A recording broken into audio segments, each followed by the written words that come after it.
சாதம் மிஞ்சி போச்சுன்னா இந்த மாதிரி சாதம் ஊற்றி வச்சுட்டு வெங்காயம் போட்டு பொன்னி சப்பாத் பண்ணலாம். இது பேர் வெங்காய சாதம். பொன்னி சப்பாத்துக்கு தாளிக்கிறதுக்கு ஒரு கடாயில் எண்ணெய் வச்சுருக்கேன். காஞ்சிருச்சு. கடுகு,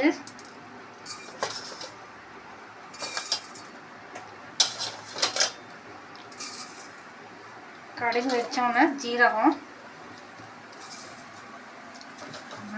உளுத்தம்பருப்பு,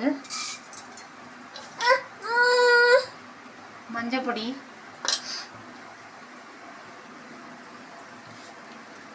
பெருங்காயம். இதெல்லாம் வெடிச்சோன்னே வெங்காயம் போட்டு தாளிக்கலாம். வெங்காயம் வந்து பொன்னிறமாக வதங்கினா போதும்.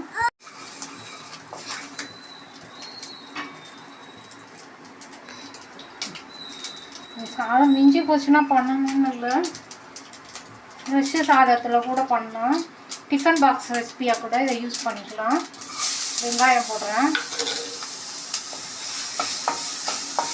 வெங்காயம் கண்ணாடி பதம் வதங்கினோன்னே சாதத்தை போட்டு இந்த சாதத்துக்கு தேவையான மிளகாய் பொடி உப்பும் போட்டு கலந்துட்டோன்னா பொன்னி சப்பாத் ரெடி ஆகிடும்.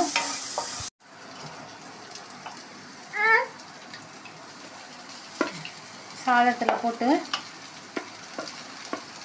நல்லா மிக்ஸ் பண்ணிட்டோன்னா பொன்னி சப்பாத் ரெடி ஆகிடும்.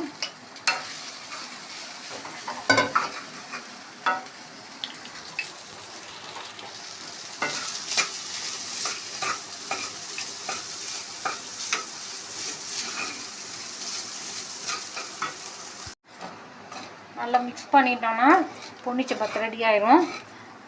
அதனால் ஈஸியான டிஃபன் பாக்ஸ் ரெசிபி. தயிர் தொட்டுன்னு சாப்பிட்டா நல்லாயிருக்கும்.